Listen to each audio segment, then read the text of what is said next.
ఆధ్యాత్మిక ప్రేక్షకులకు నమస్కారం. గ్రహబలం కార్యక్రమానికి స్వాగతం. మన నిత్య జీవితంలో గ్రహ గమనాల ప్రభావం ఎంతగానో ఉంటుంది. సో మనలో జీవితాల్లో జాతక పరంగా మనకు ఎటువంటి నిర్ణయాలు తీసుకోవాలి, సమస్యలకు చక్కటి పరిష్కారాలు తెలియజేయడానికి ప్రముఖ జ్యోతిషులు బ్రహ్మశ్రీ నందిబట్ల శ్రీహర్ శర్మ గారు మనతో ఉన్నారు. వారిని అడిగి మరిన్ని వివరాలు తెలుసుకుందాం. నమస్కారం గురుగారు. వాగర్థవివ సంపృక్తౌ వాగర్థ ప్రతిపత్తయే జగతఃపితరౌ వందే పార్వతీ పరమేశ్వరౌ. ఆదిత్యాయ చ సోమాయ మంగళాయ బుధాయ చ గురుశుక్రశనిభ్యశ్చ రాహవే కేతవే నమః. శృంగేరి జగద్గురు పీఠాధిపతులకి, కంచి పీఠాధిపతులకి నమస్కారములు తెలియజేసుకుంటూ కార్యక్రమాన్ని ప్రారంభిద్దాం. గురువుగారు, స్త్రీ శాపం అంటే ఏంటి? స్త్రీ శాపం వల్ల కలిగే దుష్ఫలితాలు వివరిస్తారా?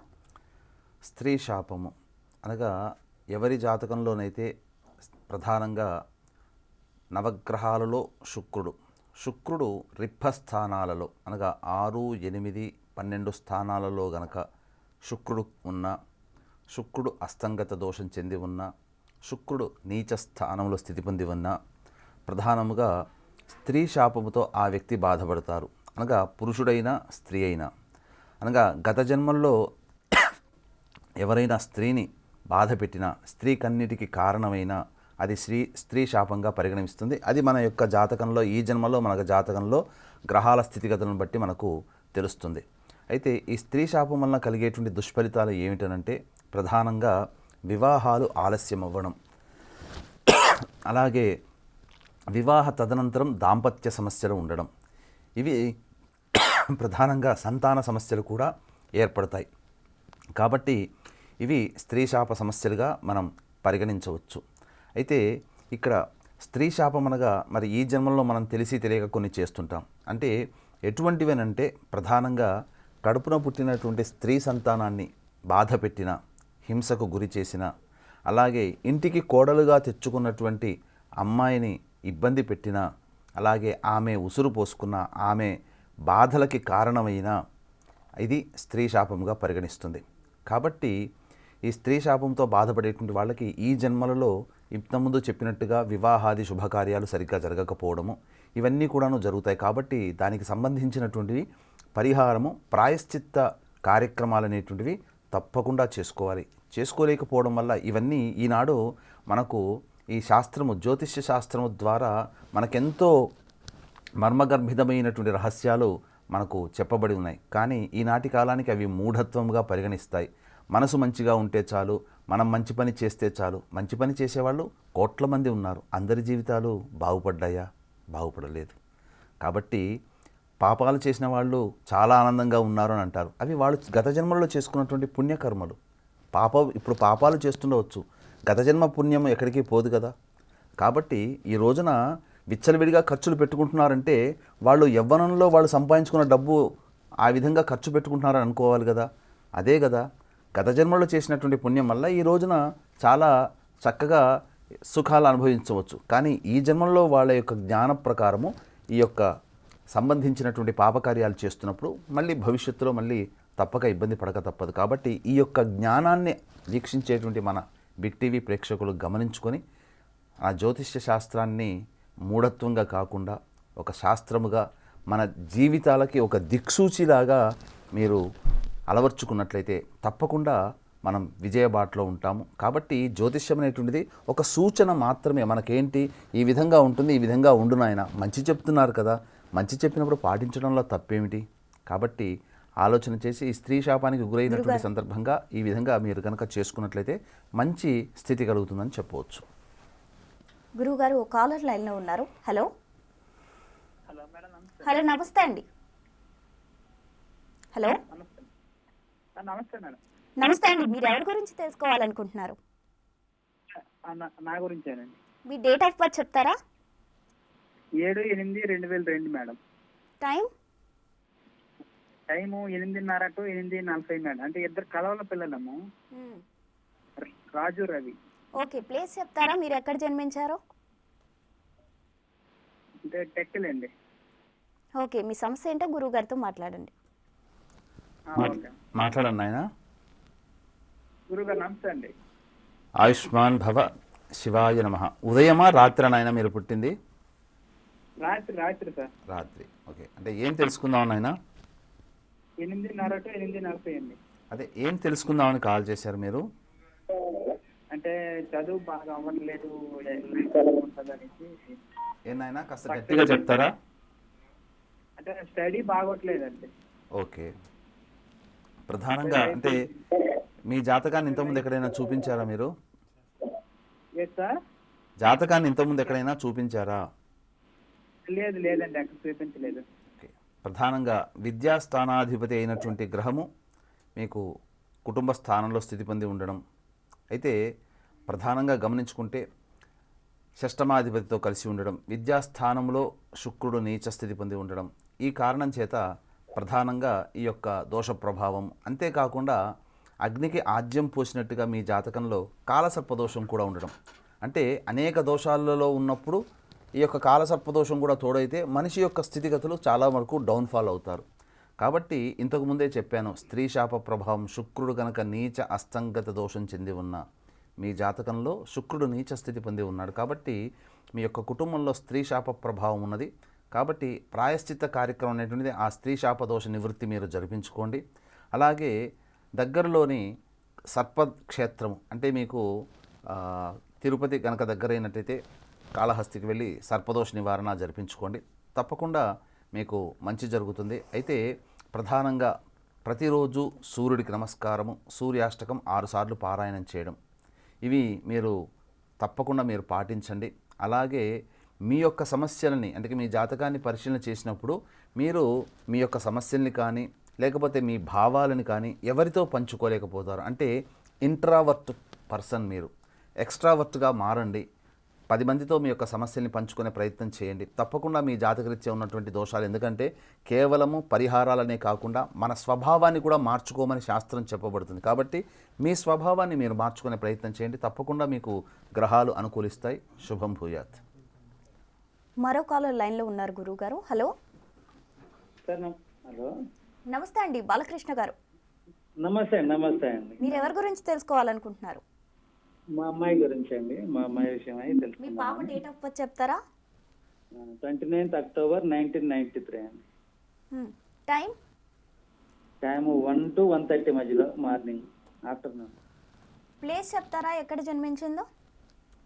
ఈమె ఈస్ట్ గోదావరిలోని ముమ్మడివరం. ఓకే, గురువు గారితో మాట్లాడండి. సార్ నమస్తే సార్. ఆయుష్మాన్ భవ, శివాయ నమః. చెప్పండి ఆయన, ఏం తెలుసుకుందామని? అదే సార్, మా అమ్మాయికి ఇప్పుడు ఈమె జాతకం ఏంటనేది మాకు అర్థం అవ్వట్లేదు సార్. ఈ అమ్మాయి ఏంటి పరిస్థితి? ఈ అమ్మాయికి పెళ్లి అవుతుందా కాదా? అమ్మాయిని కొంచెం ఈమెకి హెల్త్ కొంచెం బాగుండదు సార్. అయితే ఈ పరిస్థితులు ఈ అమ్మాయికి మ్యారేజ్ అవుతుందా లేదా అనేది మేము తెలుసుకున్నారు. తప్పకుండా ఆయన. అంటే ప్రధానంగా ఈ అమ్మాయి జాతకాన్ని ఇంతకుముందు ఎక్కడైనా చూపించారా మీరు? ఇక్కడ లేదు సార్. ఇక్కడ రేవతి నక్షత్రము, మీనరాశి, మకర లగ్నము. ప్రధానంగా అంటే 93లో పుట్టినటువంటి ఈ అమ్మాయి జాతకరీత్యా 2002వ సంవత్సరం నుంచి సమస్యలు ఎదుర్కొంటుందని ఆయన గత 20 ఏళ్ళుగా. హలో, అవును సార్, సమస్యలు ఎదుర్కొంటుంది సార్. కొంచెం హెల్త్ పరంగా బాగట్లేదు సార్. హెల్త్ సరిగ్గా ఉండడం లేదు సార్. అంటే ప్రధానంగా శ్వాస సంబంధమైనటువంటి సమస్యలు ఎక్కువగా ఉంటాయని ఈ అమ్మాయి జాతకరీత్యా. ప్రస్తుతం రవి మహాదశ 2022 నుంచి అష్టమాధిపతి ఆయుష్స్థానాధిపతి అయినటువంటి రవి మహాదశ. రవి బలహీనపడడం, నీచ స్థితి, రవి ఉన్న స్థానాధిపతి కూడా నీచ స్థితి పొంది ఉండడం, ఈ కారణం చేత ఈ అమ్మాయి జాతకరీత్యా ప్రధానంగా సమస్య ఎదుర్కొంటుంది. కానీ అన్ఐడెంటిఫైడ్ ఇల్నెస్ అంటే ఈ యొక్క డాక్టర్ల దగ్గరికి వెళితే టెస్టులన్నీ బాగానే కనబడతాయి, కానీ ఏ రిపోర్టు ఏ ఇబ్బంది లేదు అని చెప్పి పంపిస్తుంటారు. ఇలా కొన్నిసార్లు మీకు జరిగిందా జాతకరీత్యా? కరెక్ట్గా జరిగింది సార్. ఏనాయనా? అవును సార్, కరెక్టే సార్. ఇది ఇలాగే జరిగింది సార్. ఏ ప్రాబ్లం లేదు అన్నారు కానీ అమ్మాయి ఏమి అన్ఐడెంటిఫైడ్ ఇల్నెస్ అంటే జాతకరీత్యా ఏంటంటే ఈ అమ్మాయికి ప్రతిరోజు కూడా అంటే మీరు చేయాల్సిందల్లా కూడా పితృశాప ప్రభావం చాలా ఖచ్చితంగా ఉంది. ఈ పితృశాపంలో నివారణలో భాగంగా శుక్రుడు కూడా మీ అమ్మాయి జాతకంలో నీచ స్థితి. కాబట్టి యోగించే గ్రహమైనటువంటి శుక్రుడు నీచ స్థితి పొంది ఉండడం 2002 నుంచి 2022 వరకు 20 సంవత్సరాల పాటు నడిచేటువంటి యొక్క శుక్ర మహాదశ. తదనంతరం వెనువెంటనే రవి మహాదశ ప్రారంభమైంది 22 నుంచి 2022 నుంచి 2028 వరకు 6 సంవత్సరాల పాటు నడిచేటువంటి యొక్క ఈ యొక్క రవి మహాదశ. రవి ఈ అమ్మాయికి ఆయుష్ స్థానాధిపతి అయి నీచ స్థితి పొంది ఉన్నాడు. ఆయుష్కారకుడైనటువంటి శని కూడా కుజ నక్షత్రంలో ఉన్నాడు. కాబట్టి ఏమంటారు, జాతకరీత్యా ప్రధానంగా రక్త సంబంధమైనటువంటి దోషము ప్రధానంగా జాతకంలో కనబడుతుంది. కాబట్టి ముఖ్యంగా మీ యొక్క కుటుంబంలో పితృశాప ప్రభావం కూడా కనబడుతుంది. కాబట్టి పితృదోష నివారణ కార్యక్రమం అనేటువంటిది జరిపించుకోండి ముఖ్యంగా. ఇక ఈ అమ్మాయికి రవి ఎందుకనంటే ఆయుష్కారకుడు, అందుకే ఆయుష్నిచ్చేవాడు కూడా రవినే. ఆరోగ్య ప్రదాత ఆయన. ఆయుష్కి సంబంధించి కాకుండా ఆరోగ్యాన్ని ఇచ్చేవాడు. ఆరోగ్యం సూర్యాదిచ్చేత్. కాబట్టి ప్రతిరోజు సూర్యుడికి నమస్కారము, సూర్యాష్టకం 6 సార్లు పారాయణం చేయడము. ఇక ఆదివారం నాడు మాంసాహార భోజనం నిషేధము. అలాగే ఆదివారం నాడు వీలైతే ఉపవాసం ఉండమని చెప్పండి, వీలైతేనే శరీరం సహకరిస్తే. లేదా ఆదివారం రోజున సూర్యోదయానికల్లా కాలకృత్యాదులు తీర్చుకొని విష్ణు సహస్రనామ పారాయణం చేసి గోధుమ రవ్వతో చేసినటువంటి పాయసాన్ని ఆ సూర్య భగవానికి నివేదన ఈ విధంగా చూపించి ఆ ప్రసాదాన్ని తీసుకోమని చెప్పండి. ఈ విధంగా ఒక 11 ఆదివారాల పాటు చేయమని చెప్పండి. తప్పకుండా ఆ అమ్మాయి యొక్క ఆరోగ్యం ప్రభావం బాగుంటుంది. ఇక శుక్రుడు బలహీనపడ్డాడు. దాంపత్యకారకుడు, వివాహకారకుడు శుక్రుడు. కాబట్టి స్త్రీ శాప నివృత్తి అనేటువంటిది జరిపించుకోండి. ఇక దగ్గరలోని మంచి పండితుల చేత రవికి, శుక్రుడికి, శనికి, కుజుడికి జపతర్పణ, హోమ, దానాది కార్యక్రమాలు జరిపించుకోండి. తప్పకుండా ఈ అమ్మాయికి మంచి జరుగుతుంది. రవి యోగించేటువంటి గ్రహమే కాబట్టి మంచి జరుగుతుంది. పితృశాపము తొలగించుకోండి. అవకాశం ఉంటే ఈ నెల 25వ తారీఖు రోజున మన ఆధ్వర్యంలో పితృదోష నివారణ కార్యక్రమాలు జరిపించబడుతున్నాయి. లేదా మీకు దగ్గరలోని ఎవరైనా చేసేవాళ్ళు ఉంటే, అంటే ఈ ఏపీ తెలంగాణలో చెయ్యరు, క్షేత్రాలలో చేస్తారు.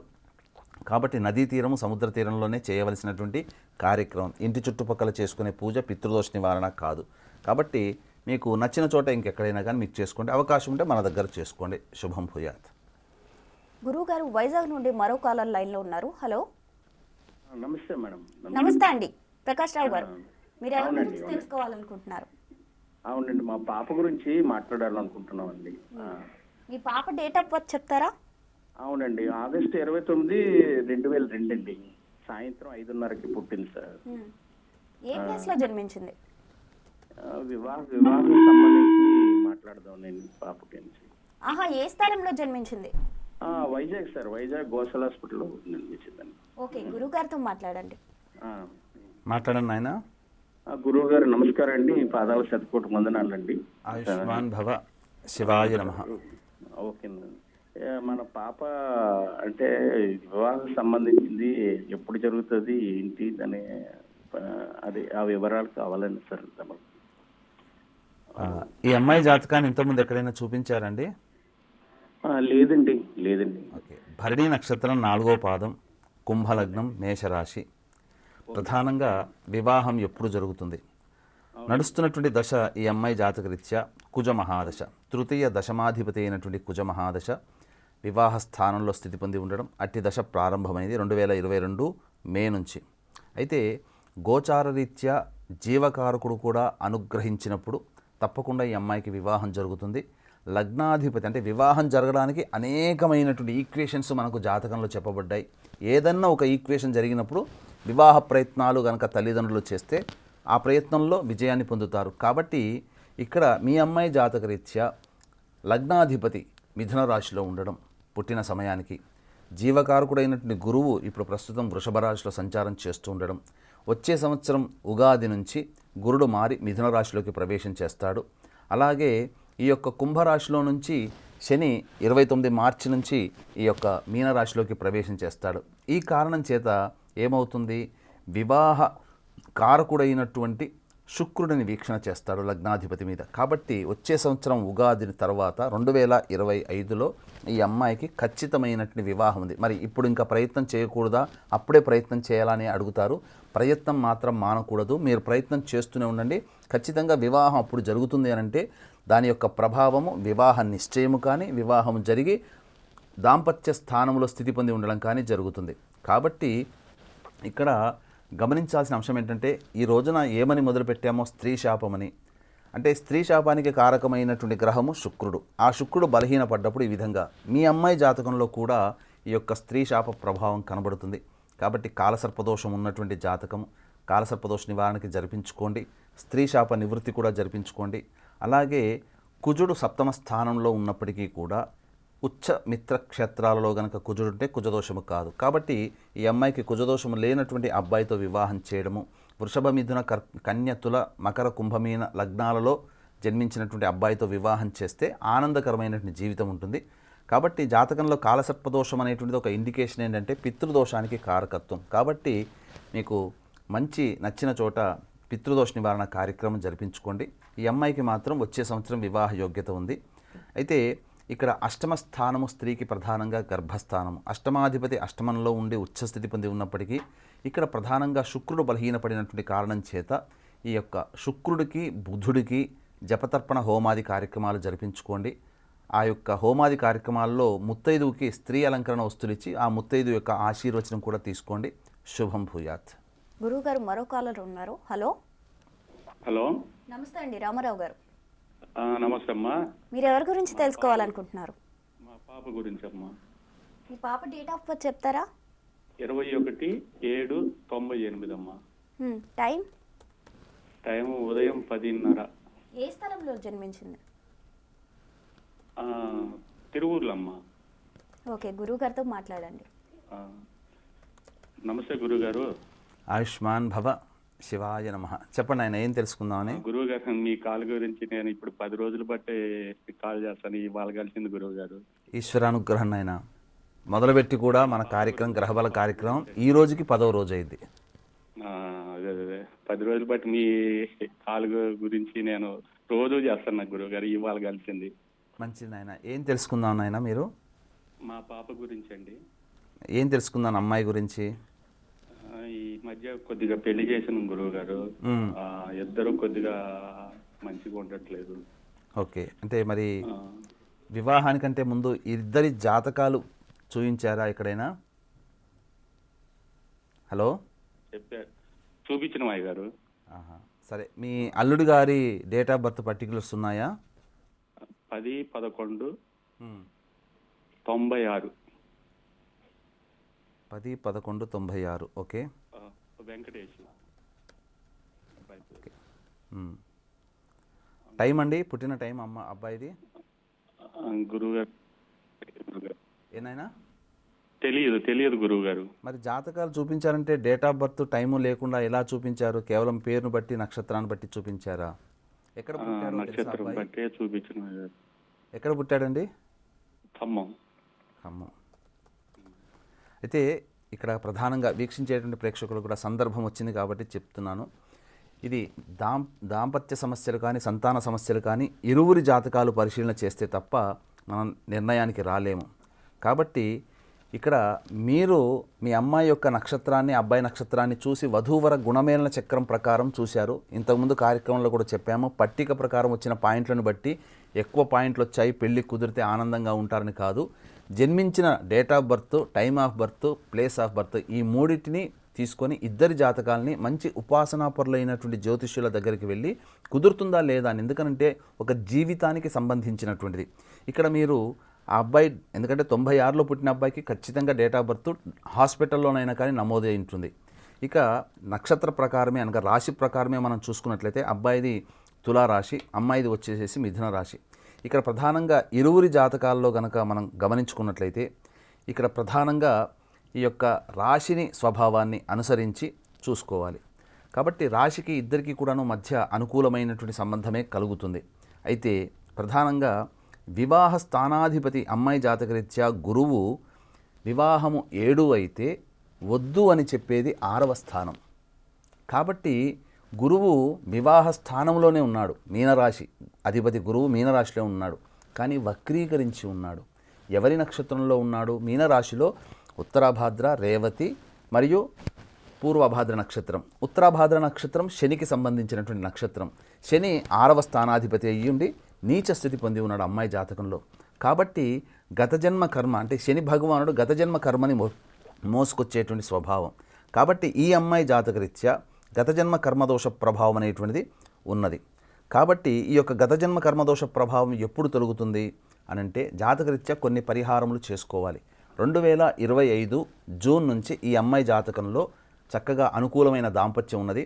చిన్నపాటి సమస్యలు వస్తుంటాయి. మీరు వివాహం చేసుకున్నప్పుడు మీకు మీ భార్యకి రాలేదా, సర్దుకుపోయారు కదా, ఈ అమ్మాయికి చెప్పండి. ఎందుకంటే ఈ కాలం నాటి పిల్లలైనా ఆడపిల్లలైనా మగపిల్లలకైనా సర్దుకుపోయే తత్వం అనేటువంటిది లేదు. నాకేదో ఇబ్బంది కలిగింది, నాకు నచ్చట్లేదు, నాకు మనసుకి కుదరట్లేదు అనుకొని దూరం జరగడానికే మార్గాన్ని వెతుకుంటున్నారు తప్ప సర్దుకుపోయి దగ్గర అవ్వడానికి మార్గాన్ని వెతుక్కోవడంలో పిల్లలు విఫలమవుతున్నారు. పిల్లల అభిప్రాయానికే పెద్దలు చప్పట్లు కొడుతున్నారు. ఇది తప్పండి. కాబట్టి అమ్మాయికి చెప్పండి, ఈ అమ్మాయి జాతకంలో ద్వితీయ వివాహ యోగ్యత లేదు, కాకపోతే కొద్దిపాటి దోషములు ఉన్నాయి, ఆ దోష పరిహారం అనేటువంటిది చేసుకోవాలి. ఎందుకంటే లగ్నాధిపతి రాహుతో స్థితి పొంది ఉండడం, కాస్త మూర్ఖత్వం అనగా తను అనుకున్నదే కరెక్ట్ అనుకొని మొండితనంతో ముక్కుసూటి తత్వంతో పోయే తత్వం, ఆ తత్వాన్ని ఈ అమ్మాయి కనుక తగ్గించుకుంటే ఈ అమ్మాయి జాతకంలో ఉండేటువంటి యోగాలు అన్నీ కూడాను సంప్రాప్తమవుతాయి. చిన్నపాటి సమస్యలతో సర్దుకుపోయే దాంపత్య జీవితాన్ని గొడ్డలి వేడి దాకా తీసుకురాకండి. ఇప్పుడే సమస్యలు వస్తున్నాయి కాబట్టి ఇరు పెద్దలు కూర్చొని ప్రయత్నం చేయండి. ఇక చేయవలసిందల్లా ప్రతి గురువారము శనివారము నవగ్రహాల చుట్టూ శివాయ నమః అంటూ 27 ప్రదక్షిణలు చేసి శని భగవానుడి దగ్గర తైలాభిషేకము జరిపించి అన్నము నల్ల నువ్వులు కలిపిన ముద్ద నైవేద్యంగా పెట్టండి. గురువారం రోజున ఈశ్వరుడికి మరియు అక్కడ గన్నేరు పూలతో అర్చన మరియు తేనెతో అభిషేకం జరిపించండి. ఈ విధంగా చేసినట్లయితే తప్పకుండా అనుకూలమైనటువంటి దాంపత్యం కలుగుతుంది, మంచి స్థితి ఉంటుంది. ఈ అమ్మాయి జాతకంలో ద్వితీయ వివాహ యోగ్యత లేదు కాబట్టి సర్దుకుపోయే తత్వాన్ని అలవాటు చేయండి. శుభం భూయాత్. గురువుగారు మరో కాలర్ ఉన్నారు. హలో హలో మేడం, నమస్తే అండి ప్రసాద్ గారు. ఎవరి గురించి తెలుసుకోవాలనుకుంటున్నారు? మా అమ్మాయి గురించి తెలుసుకోవాలనుకుంటున్నాను మేడం. మీ పాప డేట్ ఆఫ్ బర్త్ చెప్తారా? 30/5/2024 మేడం. టైం ఏ సమయంలో జన్మించింది? 4:23 మేడం. జన్మస్థలం చెప్తారా, ఎక్కడ జన్మించారో? విజయవాడ. ఓకే, గురువుగారితో మాట్లాడి మీ సమస్యకు పరిష్కారం తెలుసుకోవచ్చు. మాట్లాడండి నాయనా. సార్ గురుగారు నమస్కారం సార్. ఆయుష్మాన్ భవ. శివాయ నమః. అమ్మాయి పుట్టింది 4:23 అని చెప్పారు. ఉదయమా రాత్ర అని మీరు చెప్పలేదు. సాయంత్రం పూట సార్. ఏం తెలుసుకుందామని అమ్మాయి గురించి? అసలు అమ్మాయి పేరు అంటే మా అమ్మగారు చనిపోతే అమ్మాయి పేరు పెట్టాం సార్, అది పెట్టొచ్చా పెట్టకూడదా అని. నిరభ్యంతరంగా నిస్సంకోచంగా పెట్టుకోవచ్చండి. మన సాంప్రదాయం ఏంటంటే ఈరోజు ఒక కొత్త వింత పుంతలు తొక్కుతుంది. పిల్లలు పుట్టగానే ప్రపంచంలో ఎవ్వరికీ ఉండకూడదు ఆ పిల్ల పేరు, అమ్మాయి పేరు, అబ్బాయి పేరు అని చెప్పి అని కొత్త కొత్త పేర్లు, అర్థం పర్థం లేని పేర్లు ఎత్తుకుంటున్నారు. ఆ పేరును పిలిచేటువంటి ప్రభావంలో ఆ పేరుకు ఉండేటువంటి ప్రభావం కూడా పడుతుంది. కాబట్టి మీ అమ్మగారి పేరు మీకు ఇష్టమైనటువంటి అమ్మ, తల్లి కంటే ఈ లోకంలో ఎవరండి ఇష్టం కానిది? తల్లి పేరు పిలుచుకుంటే మీ అమ్మగారిని తలుచుకున్నట్టుగానే సాక్షాత్తు మీ అమ్మే మీ కుటుంబంలో మళ్ళీ పుట్టిందని అనుకోవచ్చు కదా, తప్పేమీ లేదండి. పూర్వకాలంలో ఇలా పెద్దవాళ్ళ పేర్లు పెట్టుకునేవాళ్ళు. ఎందుకనంటే వాళ్ళు ఇచ్చిన దేహమే కదా, వాళ్ళు పెట్టిన పేరే కదా మనం ప్రపంచాన్ని గుర్తించేది. వాళ్ళని తలుచుకుంటూ అల్లారు ముద్దుగా మీ తల్లిని ఎట్లా చూసుకుంటారో ఆ పిల్లని అట్లా చూసుకుంటారు కదా. ఇంట్లో లక్ష్మీ పుట్టింది, ఆనందించండి. చక్కగా అమ్మాయి నవ్వులో మీ యొక్క సంతోషాన్ని వెతుక్కోండి, ఆనందంగా ఉండండి. అంటే కేవలం ఇది ఒక్కటే తెలుసుకుందామనా, ఇంకేదన్నా తెలుసుకుందామన్నా అమ్మాయి గురించి? లేదు గురుగారు, అమ్మాయి గురించి కొంచెం జాతకాన్ని తెలుసుకున్నాం. జాతకం గురించి ప్రధానంగా ఈ అమ్మాయి జాతకంలో ఇక్కడ చూసుకున్నట్లయితే, ఇక్కడ ప్రధానంగా నడుస్తున్నటువంటి దశ ప్రకారం చూసుకున్నట్లయితే ప్రస్తుతం రాహు మహాదశ. రాహువు ఈ యొక్క మారక స్థానాధిపతితో కలిసి ఉండి రోగస్థానంలో స్థితి పొంది ఉండడం. కాబట్టి ఏంటనంటే అకస్మాత్తుగా ఈ అమ్మాయికి అనారోగ్యం చేయడం ఇట్లాంటివి జరుగుతాయి. చిన్నపిల్ల కాబట్టి బాలారిష్ట దోషం అనేటువంటిది ఉంది. కాబట్టి కుజుడికి, రాహుకి మరియు రవికి, ఈ 3 గ్రహాలకి జపతర్పణ హోమాదులు జరిపించండి. ఇక ప్రధానంగా శివానుగ్రహాన్ని పొందాలి. ఎందుకనంటే చిన్నపిల్ల పుట్టి నెలలు కాలేదు కాబట్టి దేవతాశక్తి అనేటువంటిది చిన్నతనంలోనే మీరు ఆపాదింపజేస్తే ఆ అమ్మాయి భవిష్యత్తు ఉజ్వలంగా ఉంటుంది, గట్టిగా ఉంటుంది అమ్మాయి యొక్క శరీరము. కాబట్టి వీలు కుదిరినప్పుడల్లా ఈ అమ్మాయి పేరు మీద శివాలయంలో అర్చనాభిషేకాదులు జరిపించండి. శుభం భూయాత్. గురువుగారు మరో కాలర్ ఉన్నారు. హలో హలో రాజు గారు, నమస్తే అండి. నమస్తే మేడం. మీరు ఎవరి గురించి తెలుసుకోవాలనుకుంటున్నారు? నా గురించే madam. Me date of birth చెప్తారా? 25/11/1997. టైం? మార్నింగ్ 4:45. జన్మస్థలం చెప్తారా? విలేజ్ అండి, పెన్నెల్ విలేజ్. డిస్ట్రిక్ట్ చెప్పండి. రంగారెడ్డి డిస్టిక్ అండి. ఓకే, ప్రస్తుతానికి గురువుగారితో హైదరాబాద్లో మాట్లాడండి. ఉంటారు. ఓకే గురువుగారితో మాట్లాడండి. మాట్లాడండి ఆయన. నమస్కారం గురుగారు. ఆయుష్మాన్ భవ, శివాయ నమః. చెప్పండి, ఏం తెలుసుకుందామనండి? నా గురించి తెలుసుకుందాం అనుకుంటున్నాను గురుగారు. అదే, ఏం తెలుసుకుందాం మీ గురించే చెప్పండి. ఏం కావాలి మీకు? ఏమని సమస్య? స్టడీస్ పరంగా, జాబ్ పరంగా. స్టడీస్ పరంగా, జాబ్ పరంగా. ప్రధానంగా నక్షత్రం హస్తా నక్షత్రము, కన్యారాశి, తులాలగ్నము. ప్రస్తుతం నడుస్తున్నటువంటి దశ రాహు మహాదశ. తర్వాత గురువు యొక్క అంతర్దశ. గురువు యొక్క దశ ప్రారంభమైంది. గురువులో గురువు అంతర్దశ ఇప్పుడు నడుస్తుంది. అయితే గురువు మీ జన్మించినటువంటి లగ్నానికి షష్టమాధిపతి, తృతీయాధిపతి, పాపి. ఇక్కడ ఏం చెప్తుంది? షష్టమము మనము సాహసోపేతమైనటువంటి కార్యాలు, క్రీడలు, ఇవన్నీ చెప్తుంది. 2023 సంవత్సరానికి వచ్చేసరికి మీకు ఏంటంటే టైం పాస్ అనేటువంటిది కేవలం గేమ్స్లలో ఎక్కువగా ఉంటుంది. అడ్వెంచర్స్ చేయాలనే ఆలోచన ఎక్కువగా ఉండడం, ఇవన్నీ ఇబ్బందికర పరిస్థితులు ఎదిగేటువంటి పిల్లలకి. ఇక విద్యాస్థానంలో ఆ గురువు నీచ స్థితి పొంది ఉండడం, కాబట్టి ప్రయత్న స్థానము, సామర్థ్య స్థానము కూడా షష్టమ స్థానమే సూచిస్తుంది. కాబట్టి ఏదైనా కానీ పని చేసేటప్పుడు 1-2 మార్లు ప్రయత్నం చేయడం, తర్వాత ఇది మనకు కుదరలేదులే, మనకు రావట్లేదులే అని చెప్పి ఆ ప్రయత్నాన్ని విఫలం చేసుకుంటారు మీరు. అంటే పక్కకు పెట్టేసేస్తారు. తద్వారా మంచి మంచి అవకాశాలని కోల్పోయే అవకాశం. అంటే మీరు తుదకంటూ పోరాడే స్వభావము లేదని మీ యొక్క జాతకంలో నడుస్తున్నటువంటి దశ యొక్క ప్రభావం మీకు చెబుతుంది. కాబట్టి పోరాడే తత్వాన్ని మీరు అలవర్చుకోండి, ఆత్మవిశ్వాసాన్ని ముందడుగు వేసుకోండి. ఇక్కడ గురువు బలహీనపడినటువంటి జాతకం కాబట్టి ఈ గురువు యొక్క ప్రభావం మీ యొక్క జాతకంలో ప్రస్ఫుటంగా కనిపిస్తుంది. కాబట్టి గురు అనుగ్రహం పొందే ప్రయత్నం. పెద్దవాళ్ళకి ఎప్పుడు ఇంటికి ఎవ్వరు వచ్చినా, మీరు ఎక్కడికి వెళ్ళినా పెద్దవాళ్ళకి పాద నమస్కారం చేసి ఆశీర్వచనం తీసుకోండి. ఇక్కడ మన తెలుగు రాష్ట్రాల్లో ఉన్నటువంటి వాళ్ళకి ఏంటంటే కొద్దిగా ఇగో, సిగ్గు, బిడియం, పెద్దవాళ్ళకి పాద నమస్కారం చేయాలి అని అంటే. అదే మార్వాడి వాళ్ళని చూడండి, రాజస్థాన్ వాళ్ళని చూడండి, వాళ్ళు ఏ పూజలు ఎక్కువగా చేయరు, పరిహారాలు చేయరు, చిన్నపాటి తంత్రములు. అంటే పెద్దవాళ్ళకి నమస్కారం చేయడం కూడా ఒక తంత్రం, కానీ ఆచారమే అది కూడా. కాబట్టి ఆ విధంగా మీరు ప్రయత్నం చేయండి, తప్పకుండా గురు అనుగ్రహం పొందుతారు. ఎందుకంటే 2023లో ప్రారంభమైన గురుదశ మళ్ళీ 16 సంవత్సరాలు, అంటే 2029 వరకు మిమ్మల్ని నడిపించేటువంటి యొక్క దశ 2023 నుంచి 2039 సంవత్సరం వరకు. కాబట్టి భవిష్యత్తు చాలా ఉంది. ఈ దశ మీకు అనుకూలంగా ఉండక కారణం మీ యొక్క ఇబ్బందులు పడుతుంటుంటారు. కాబట్టి పెద్దల యొక్క అనుగ్రహాన్ని పొందే ప్రయత్నం చేయండి, దైవాన్ని నమ్మి ప్రయత్నం చేయండి, దైవ అనుగ్రహాన్ని పొందే ప్రయత్నం. తరచూ దేవాలయ సందర్శనం, తరచూ పూజాది కార్యక్రమాల్లో పాల్గొనడం, అన్నదాన కార్యక్రమం చేస్తుండడం, ఈ పరిహారాలు చేసుకోండి. మీ జీవితం చాలా బాగుంటుంది. శుభం భూయాత్. గురుగారు, మా బిగ్ టీవీ ప్రేక్షకుల సమస్యలకు చక్కటి పరిష్కారాలు తెలియజేసినందుకు ధన్యవాదాలు. సర్వం శ్రీ ఉమామహేశ్వర పరబ్రహ్మార్పణమస్తు. వీక్షిస్తున్న ప్రేక్షకులకు ఎవరికైనా సమస్యలు ఉన్నట్లయితే స్క్రీన్పై స్క్రోల్ అవుతున్న నెంబర్స్కు కాల్ చేసి మీ సమస్యలకు పరిష్కారం తెలుసుకోవచ్చు.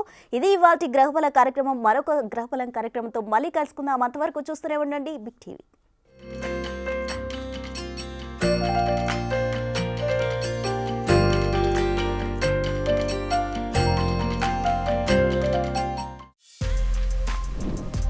For more videos like this, subscribe Big TV channel.